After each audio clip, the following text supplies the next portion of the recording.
Sebelum saya bercerita panjang lebar, saya ingin mengajak kita untuk setback dulu ke tahun 1980-an. Pada tahun-tahun itu, ada tokoh-tokoh besar dari Israel dan Palestina yang sedang berupaya untuk menghadirkan perdamaian antara kedua negara. Mereka adalah Yasser Arafat, Shimon Peres, dan Yitzhak Rabin. Ketiga tokoh ini secara rutin bertemu dan mencari solusi bagaimana Palestina dan Israel bisa mencari kompromi. Gak mudah memang, karena pertemuan mereka selalu dihadang oleh kelompok ultranasionalis dari Palestina dan Israel yang gak ingin berdamai.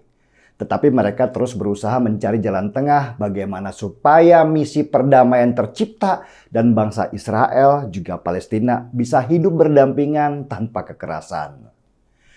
Shimon Peres yang dulunya dijuluki Sang Elang karena begitu kerasnya memaksakan kehendak supaya negara Israel berdiri, dia kemudian dikenang sebagai burung merpati karena gencar mengusahakan perdamaian. Ketiga tokoh itu, Yasser Arafat, Shimon Peres, dan Yitzhak Rabin akhirnya mendapatkan Nobel Perdamaian di tahun 1994. Apakah sesudah ketiga tokoh itu bertemu dan mencari solusi, akhirnya tercipta perdamaian di Palestina? Tidak sama sekali. Palestina tetap membara karena keras kepalanya kelompok ultranasionalis baik dari sisi Israel maupun Palestina. Mereka terus berperang, bahkan sampai ketiga tokoh itu satu persatu meninggal dunia.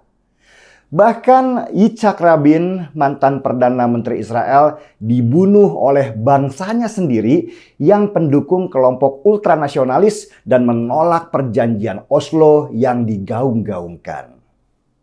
Apa inti dari cerita itu? Bahwa perdamaian itu tidak semudah yang dibayangkan oleh banyak orang. Dalam perang, ada dua ego besar yang sulit disatukan dan kalau dibenturkan maka akan ada api besar yang menyala. Tetapi di balik perang itu selalu ada orang-orang baik yang ingin ada perdamaian meskipun sulitnya luar biasa. Tapi mereka nggak menyerah meski kemungkinan itu hanya sebesar lubang jarum tapi sangat layak untuk diupayakan. Begitu juga dengan apa yang dilakukan Jokowi sekarang dalam mengusahakan perdamaian antara Rusia dan Ukraina. Perang Rusia dan Ukraina itu bukan hanya merugikan satu atau dua negara saja, tetapi banyak negara yang terancam krisis ekonomi dan krisis energi kalau perang itu nggak selesai-selesai. Rusia disanksi ekonomi oleh Barat yang membuat mereka terancam hancur ekonominya. Rusia memilih perang dengan mengancam akan terus membombardir Ukraina dan menutup saluran gasnya ke Eropa. Bisa jadi stok pangan akan ikut menipis karena Ukraina dikenal juga sebagai negara lumbung pangan dunia. Dan Jokowi harus mengambil sikap menjadi juru damai karena dia melihat ada dua kubu besar yang sama-sama keras kepala. Dia datang ke negara-negara G20 menawarkan diri sebagai penengah. Dia datang ke Ukraina menawarkan diri sebagai juru bicara. Dia juga datang ke Rusia membawa proposal jalan tengah yang mungkin bisa dipikirkan bersama. Pada intinya, Jokowi datang ke masing-masing pemimpin dunia untuk tahu apa sih sebenarnya keinginan mereka. Dan dari daftar keinginan mereka yang berbeda-beda itu diharapkan ada titik temu supaya masalah bisa selesai. Apakah kemudian usaha Jokowi bisa membuahkan hasil? Belum tentu. Kembali ke masalah Palestina dan Israel tadi, meski sudah ada puluhan pertemuan damai, perang tetap saja terjadi. Semua tergantung dari banyak faktor dan faktor paling utama adalah runtuhnya ego itu sendiri. Apa yang paling mengerikan kalau perang Rusia dan Ukraina terus terjadi? Wah, daftarnya panjang. Salah satunya adalah terganggunya rantai pangan global di seluruh dunia.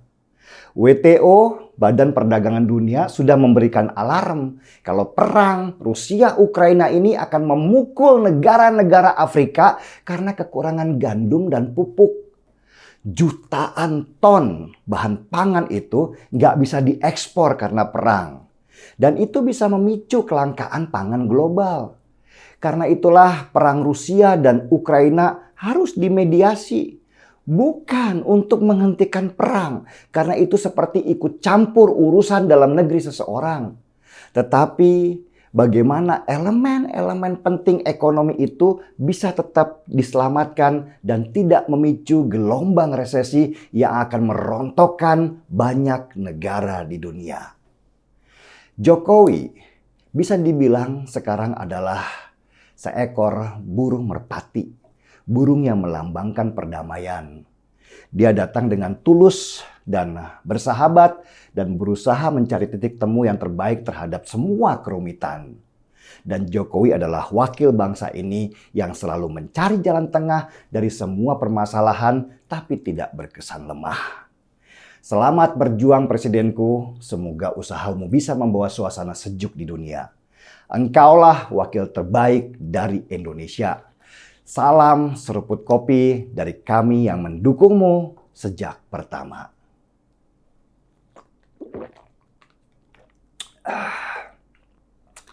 Markimai, mari kita membawa pesan damai.